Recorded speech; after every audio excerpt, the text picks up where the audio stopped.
Shalom, Bapak Ibu yang saya cintai dalam Yesus Kristus. Dalam rangka hari ulang tahun ke-20 PDPKK Immanuel Santo Yakobus, saya akan memberikan renungan singkat yang temanya adalah bertahan di dalam cobaan. Saudaraku, di dalam dunia yang kita tempati ini bukan tempat atau taman bermain. Kita semua senantiasa mengalami masalah. Masalah demi masalah seolah-olah tidak kunjung selesai, saudaraku. Saat ini sedang kita bermasalah dengan pandemik corona.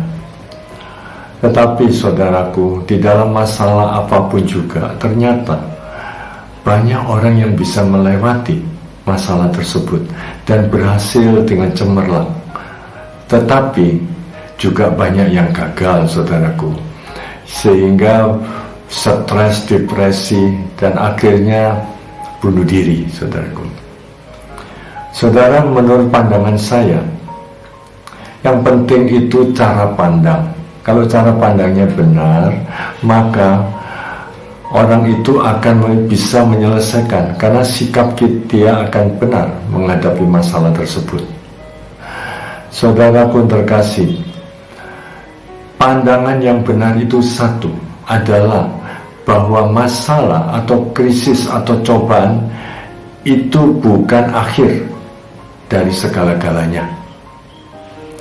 Kedua, pandangan yang benar, krisis atau masalah itu bukan ancaman, tetapi satu kesempatan yang harus kita ambil, saudaraku, dan kita menangkan di dalam nama Tuhan Yesus, agar supaya nama Tuhan Yesus dipermuliakan di dalam kehidupan kita. Nah, andai kata masalah demi masalah kita bisa responi, sikapi dengan benar, maka masalah itu bisa hilang, bisa pergi, saudaraku. Namun kita tahu kita membutuhkan kekuatan. Di dalam 1 Korintus 13 ayat 9, kita adalah kawan sekerja Allah.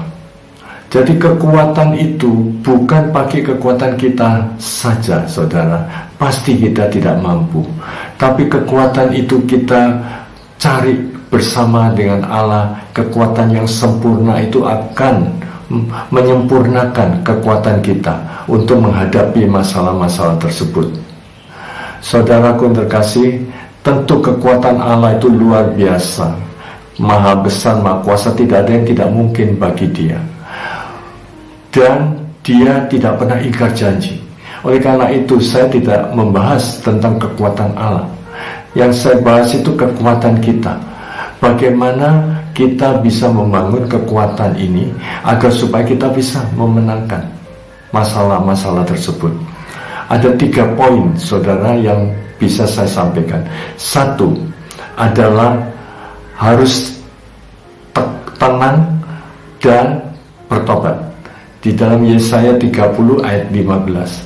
Saudara, tenang berarti tidak panik. Orang panik tidak akan bisa memberi keputusan yang baik, karena pikiran dan perasaannya bekerja tidak normal. Yang kedua, bertobat itu artinya kita memposisikan diri kita di dalam jalan Tuhan, di dalam kehendak Tuhan. Disitulah ada hadirat Tuhan yang menyertai hidup kita. Di dalam hadirat Tuhan itu kita mendapatkan hikmat, bagaimana cara menyelesaikan. Kita mendapatkan kekuatan, kita mendapatkan perlindungan, bahkan sukacita dan damai. Saudara, ini penting sekali sehingga kita bisa melewati, yaitu tenang dan bertobat. Yang kedua, faktor yang kedua adalah sabar dan tekun. Ini ada di dalam Yakobus 5 ayat 7 sampai 9.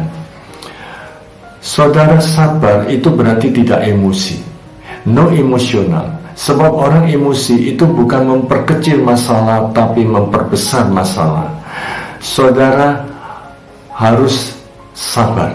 Yang kedua, tekun. Itu berarti tidak putus asa, saudaraku.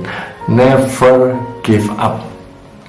Saudara, kalau dua faktor ini Anda punyai, maka ada emosi, ada satu antusias, ada satu energi positif yang berada di dalam hidup kita ini untuk mengatasi masalah tersebut, sehingga daya tahan kita meningkat, daya juang kita meningkat, daya saing kita meningkat, daya adaptasi kita meningkat.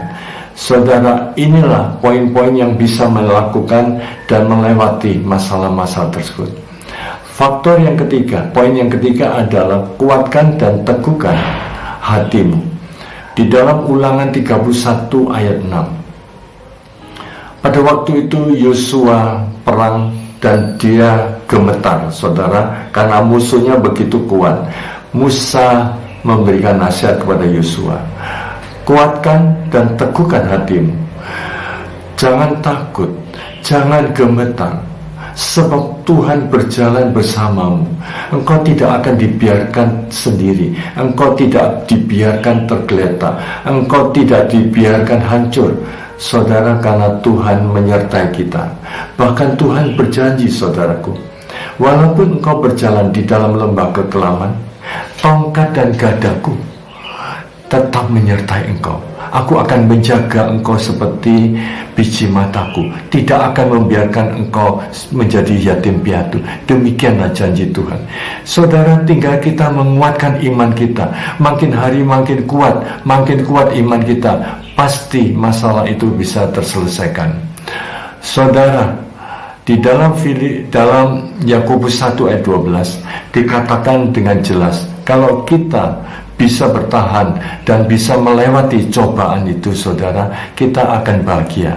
Dan kalau kita bisa melewati ujian-ujian Tuhan, kita akan mendapatkan mahkota kehidupan.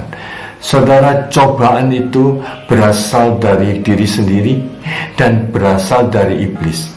Contoh dari diri sendiri, kalau anak kita ini berjudi dan menghabiskan miliaran, apa yang terjadi, saudaraku? Satu keluarga mempunyai masalah berat, bahkan perusahaannya goncang, saudaraku. Dari iblis kita lihat, kalau kita sering ke dukun, kita pegang jimat, minta pesugihan, kita nyantet orang, maka kita berada di bawah kutuk. Semua akan mempunyai masalah di dalam kehidupan kita ini. Tetapi kalau ujian itu dari Tuhan, kalau ujian itu untuk meningkatkan iman, tapi kalau cobaan itu untuk memperlemah iman. Ujian ini untuk meningkatkan iman kita. Contoh, kalau Anda diminta untuk mengampuni orang tua dan menghormati orang tua, ternyata Anda tidak mau melakukan, berarti Anda tidak lulus di dalam ujian Tuhan. Tetapi kalau Anda mau, maka Anda akan lulus di dalam ujian Tuhan. Iman Anda akan meningkat, saudaraku. Saudaraku yang terkasih, kita perlu sadar, cobaan akan menghasilkan kebahagiaan, dan ujian kalau lulus kita dapatkan mahkota kehidupan. Saya percaya Anda sudah mengerti poin-poin yang saya sampaikan. Saya percaya kalau Anda jalankan dengan sungguh hati, pasti Anda bisa melewati ujian ini. Tuhan memberkati Anda. Mari kita berdoa. Dalam nama Bapa dan Putra dan Roh Kudus. Amin. Tuhan, terima kasih atas semuanya yang Kau berikan kepada kami. Kami mohon berkati anak-anak-Mu yang saat ini sedang di dalam ujian. Kuduskanlah dia, Tuhan. Di dalam nama Yesus. Amin. Selamat hari ulang tahun PDP KK Immanuel yang ke-20. Tuhan memberkati.